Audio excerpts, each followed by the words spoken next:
Setelah Coach Sintayong dipecat oleh PSSI dan juga tidak diperpanjang lagi oleh Timnas Indonesia, banyak konspirasi dan desas-desus yang makin kesini makin ya banyak yang memelintir lah. Cuman gua di sini merangkum 3 fakta menarik dari setelah pemecatan Sintayong. Yuk kita bahas dan ini Jurnal Bola.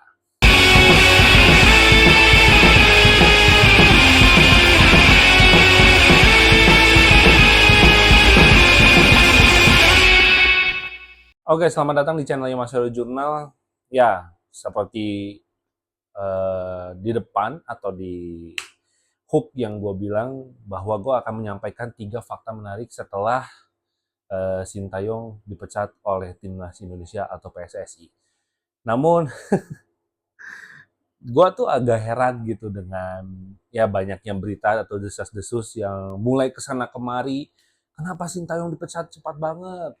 Kenapa pada saat Timnas sedang lagi bagus-bagusnya kok Sintayong itu dipecat dan segala macamnya. Di situ udah gua bikin videonya lebih terperinci, lebih detail. Kalian bisa cek di video-video gua sebelumnya dan di situ juga gua udah bahas 3 alasan kenapa Sintayong dipecat, terus kenapa alasannya harus merekrut Patrick Kluivert. Di situ udah gua bahas banyak. Tapi yang gue mau tanggapi sekarang adalah banyak berita-berita yang kasarnya makin kesini udah makin banyak yang membelok gitu loh, ya. Dan ini alasan kenapa gue bikin video ini supaya ya gue ingin menetralisir keadaan khususnya ya gue lebih memperhatikan timnas kita gitu loh. Kalau masalah netizen sih ya bebas aja sih siapa yang mau berpendapat, semua semua punya hak gitu loh. Cuman gue di sini hanya ingin menetralisir aja sebenarnya dengan desas-desus yang terjadi yang berseliweran di sosial media ini. Gue berusaha buat menetralisir aja supaya pikiran netizen atau para pecinta timnas Indonesia itu lebih terbuka lagi, lebih lebih open minded lagi. Oke, yang pertama yang akan gue bahas adalah konspirasi ya. Katanya FIFA itu memaksakan timnas Indonesia untuk lolos ke Piala Dunia. Nah, ini apa ya? Ini bener-bener sih kalau ini ada keresahan sih sebenarnya, sedikitnya sebenarnya. Kenapa? Karena memang dari sebelum-sebelumnya udah tercium bau-bau itu gitu ya, bahwa memang timnas Indonesia itu sengaja akan diloloskan untuk Piala Dunia gitu loh. Tapi masa iya sih gitu kan? Itu kan yang jadi pertanyaan. Memang bisa gitu kan? Memang FIFA percaya sama Indonesia untuk bisa lolos ke Piala Dunia. Emang siapa di balik layar itu semua gitu? Apakah Gianni Infantino atau mungkin Erick Thohir atau orang-orang yang di belakang pemerintahan? Gua gua sih sebenarnya tidak apa ya, nggak nyampe sih sebenarnya pikiran itu. Cuman yang gue analisis aja itu adalah pertama dari ketika Patrick Kluivert itu diresmikan, ya itu secara cepat langsung Fabrizio Romano sebelum PSSI menyatakan bahwa Patrick Kluivert itu akan menjadi pelatih timnas Indonesia itu sudah diumumin duluan oleh Fabrizio Romano yang jarang-jarang banget sebenarnya Fabrizio Romano itu memberitakan Indonesia gitu kan, sepak bola Indonesia. Dan gue yakin sebenarnya Fabrizio Romano juga nggak terlalu ngerti soal Indonesia gitu loh. Kayak emang tahu Persib Bandung, emang tahu Persija, emang tahu Madura United gitu kan, atau PSAH gitu kan gue nggak tahu, gue nggak ngerti gitu loh sebenarnya ada apa gitu loh. Emang mungkin memang sebenarnya secara pemberitaan Indonesia lagi disorot oleh seluruh dunia ya, apalagi di medianya Belanda gitu. Cuman kan emang harus se-spotlight itu gitu loh. Itu emang pertanyaan gue juga sebenarnya. Tapi yang gue menilai adalah, oh mungkin karena mungkin sosok Patrick Kluivert-nya karena mempunyai nama besar, dia legend, dia punya reputasi yang sangat luar biasa gitu sebagai as a player gitu ya. Walaupun as a coach dia belum punya histori yang begitu kuat gitu. Cuman ya baik lagi gitu. Menurut kalian apakah itu konspirasi? Terus juga eh, akun 433 itu sampai eh, kayaknya deket banget gitu sama akun timnas Indonesia gitu ya, sampai di tag juga gitu akun timnas Indonesianya, atau sorry ya terbalik ya, mungkin akun 433-nya itu di mention di tag oleh timnas apa akun timnas Indonesia gitu. Menurut gua apakah ini suatu kebetulan gitu kan? Memang memang banyak anekdot gitu ya di 433, cuman eh, apakah harus se-spotlight itu gitu kan? Itu yang menjadi pertanyaan besar gitu. Tapi gue membaca dari sini sebenarnya. Kalau gue baca, memang mungkin kenapa sih Indonesia se-spotlight ini gitu? Karena dari engagement, dari traffic, memang penonton sepak bola di Indonesia itu sangat gila. Oke banget, gue ngakuin mungkin ya kita tuh salah satu yang terbaik di dunia gitu loh. Bagaimana eh, apa ya kasarnya, gini aja deh, ini tanda-tandanya gitu ya. Mungkin di Indonesia itu salah satu banyak banget yang melahirkan pandit-pandit bola. Bener kan? Semua pengen jadi pandit bola. Termasuk ya gue sekarang juga ngebahas bola gitu kan. Anywhere, anytime, any people, ya itu semua ngebahas soal bola gitu loh. Bola tuh udah kayak apa ya? Kayak udah hampir sama ngomongin agama gitu loh. Jadi kayak lu percaya ini, gue percaya ini gitu loh. Nah, dengan kekuatan itulah mungkin yang dinilai apa? Oleh media-media di luar negeri itu, wah ini engagement Indonesia tuh tinggi banget gitu. Pada akhirnya Erick Thohir mungkin membaca itu, wah ini engagementnya bagus nih, dan ini bisa menjadi suatu promosi. Karena ingat sekali lagi, sepak bola itu adalah salah satu alat promosi terbaik di dunia. Ya, kenapa? Karena kalau nggak ada sepak bola, nggak mungkin ada Lionel Messi. Nggak mungkin ada seorang Cristiano Ronaldo yang melahirkan banyak pemain-pemain mega bintang, super mega bintang lah gitu loh. Karena dunia sepak bola. Inilah yang menjadi senjata untuk kita untuk mempromosikan negara kita bahwa, lu semua yang sedunia Indonesia going to World Cup loh, gitu loh. Dan gue mengerti bahwa apakah ini adalah salah satu strategi PR dari Erick Thohir? Nah, ini yang jadi pertanyaan. Sehingga menurut FIFA, kayaknya oke juga nih kalau misalnya Indonesia masuk Piala Dunia. Kenapa? Karena engagementnya tinggi. Kalau misalnya Piala Dunia diselenggarakan adanya Indonesia, timnas Indonesia terlibat di situ, pasti engagementnya sangat luar biasa. Jangankan seluruh dunia, orang Indonesia pasti bela-belain datang, ya kan? Ke World Cup 2026. Ya, ini apakah bisa dibilang konspirasi FIFA sengaja untuk bekerja sama dengan banyak-banyak media luar negeri untuk bisa mempromosikan Indonesia, dan Indonesia bisa masuk Piala Dunia, dan Piala Dunia ini akan sukses dengan engagement Indonesia yang begitu besar. Ya, gue sih 50-50 gitu lah. Tapi, kenapa gue bilang 50-50? Kalaupun itu terjadi, gue sedih sih, jujur sebenarnya. Kenapa sih gue sedih? Karena ya gue ngerasa bahwa kita tuh nggak born to natural gitu. Kita tuh nggak terlahir dengan natural gitu loh. Kita segala sesuatu tuh harus dipaksakan karena as a business gitu loh. Nah, bukan dari apa yang mau kita capai dengan hasil yang eh, dimulai dari grassroots gitu loh. Nah, ini yang gue agak sedih sebenarnya. Apakah memang benar? Kalaupun memang benar seperti itu, ya gue kasihan sama pemain-pemain yang udah meniti karir dari SSB gitu kan, sampai gua ngebahas ini bukan masalah anti naturalisasi, enggak ya, sorry sorry to say. Gua dari awal ngonten sampai detik ini gua masih eh, pancek mendukung Indonesia terus untuk menaturalisasi atau mencari diaspora-diaspora terbaik. Tapi kalau caranya seperti itu ya, gue menyayangkan sih gitu. Kayak apa-apa tuh jangan terlalu dipaksakan lah gitu. Kenapa sih kita nggak sabar kayak Jepang aja gitu? Even mau 100 tahun, mau 1000 tahun, ya kita berdarah-darah untuk itu gitu loh.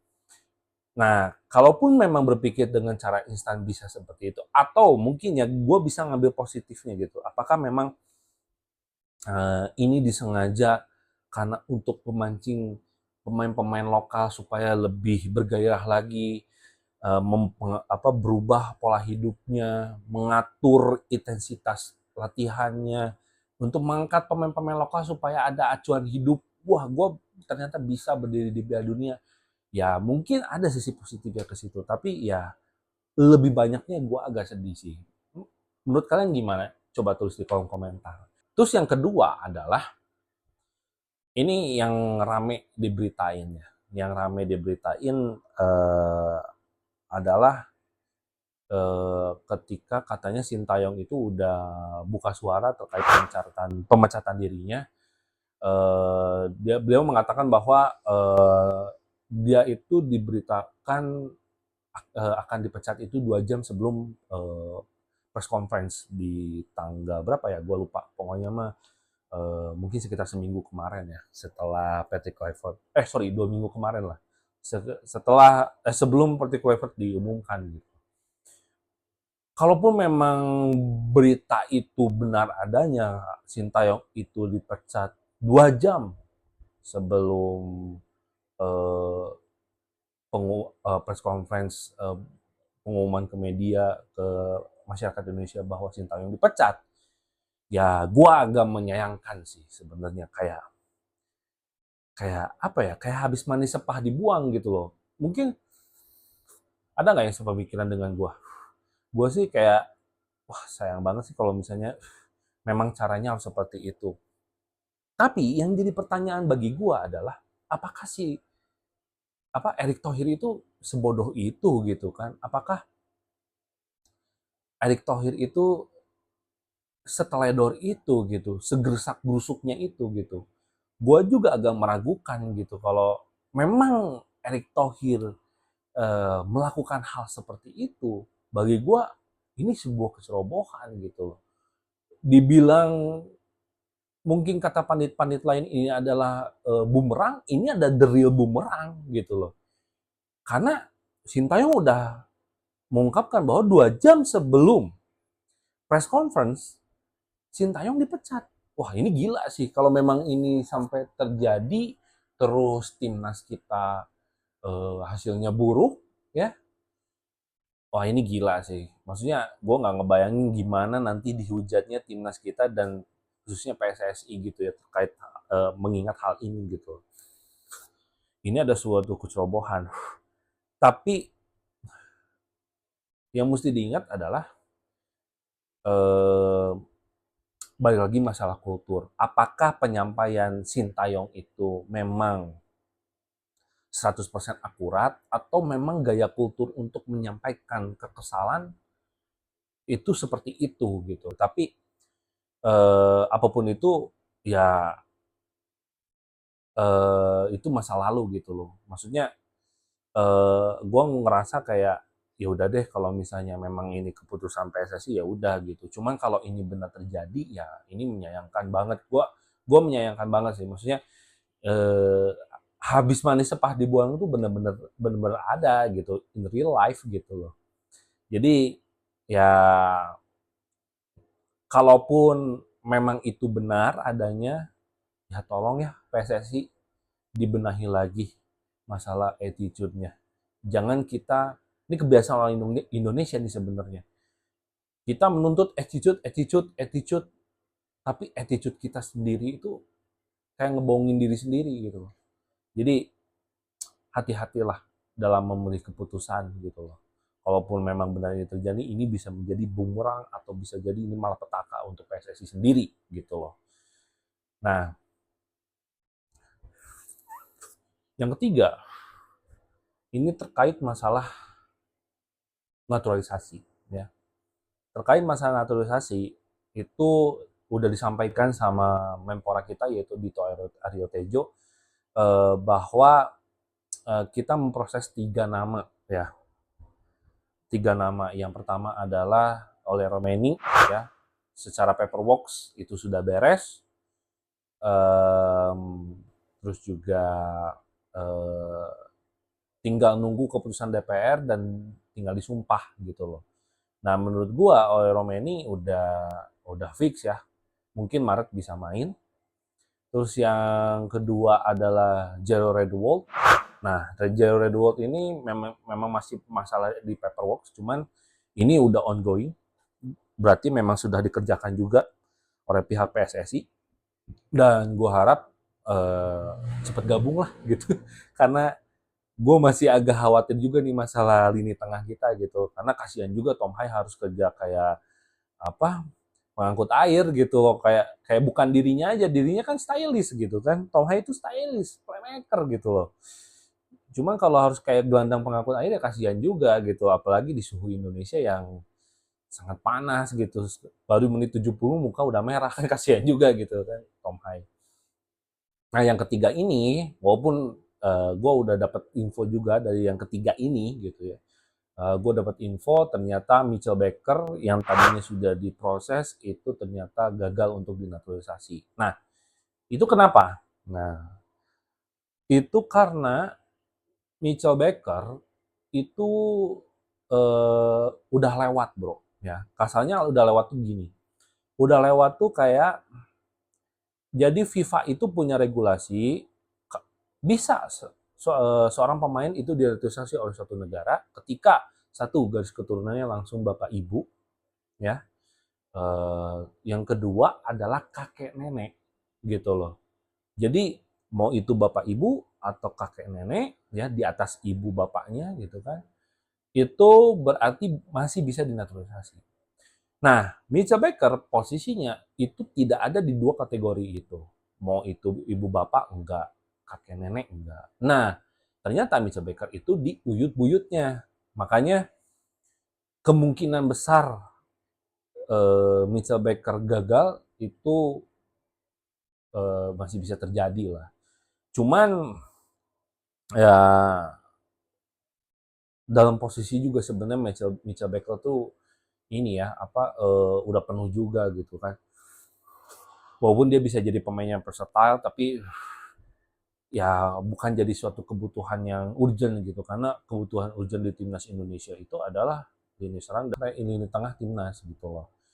Ya, jadi kemungkinan besar akan gagalnya kita mendapatkan Mitchell Baker ya itu kemungkinannya sangat besar gitu. Ya mungkin sekitar 80% lah.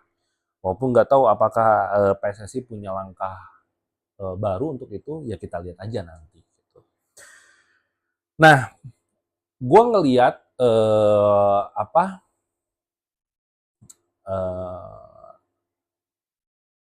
gue ngelihat suatu eh, podcast ya, podcastnya antara Valentino Jebret dan JJ yaitu asisten pelatihnya dari Sintayong. Gue dapet poin sih dari situ kayak memang ternyata kebiasaan pemain untuk berdiskusi meeting sendiri tanpa pelatih itu memang udah terjadi sebelum-sebelumnya. Cuman kenapa itu jadi permasalahannya Erick Thohir ya? Nah itu yang jadi aneh sih menurut gue. Dan masalah ban kapten katanya kalau kata JJ ternyata kapten utama timnas kita itu adalah Asnawi. Nah vice captainnya itu adalah J. Itzes dan eh, Jody Amat katanya. Cuman gue nggak habis pikirnya kayak kenapa ya Erick Thohir mencari alasan karena pemain itu katanya nggak bisa berdiskusi, sedangkan diskusi itu berjalan apa adanya dan katanya Coach Sintayong dan jajaran pelatih pun ya udah tahu gitu memang itu gitu. Nah, Gue ngerasa, ya ini nggak tahu bener atau enggak ya, apakah Erick Thohir bermain victim dari satu permasalahan gitu kan? Dan sebelahnya juga bukan masalah gitu. Jadi ya aneh lah gitu. Gue juga nggak ngerti. Intinya yang gue tangkap sekarang adalah kita punya pelatih baru ya,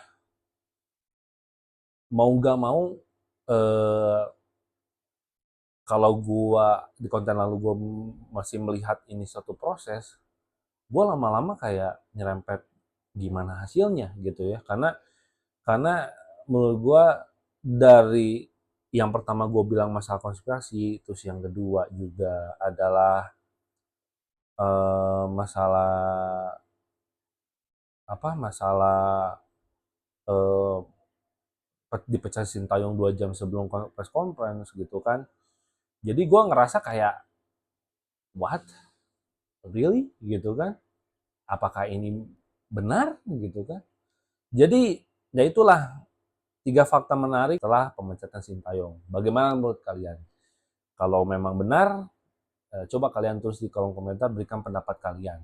Yuk, kritik sebanyak-banyaknya, beri saran sebanyak-banyaknya. Oke, mungkin itu aja konten dari gue. Terima kasih yang udah nonton. Jangan lupa untuk klik like, komen, dan subscribe channel ini. Gue masih amatiran, gue masih belajar. Teach me if you know. Jadi gue berharap gue benar-benar kasih kritik dan masukan dari konten-konten yang udah gue buat. Oke, until next time, see you.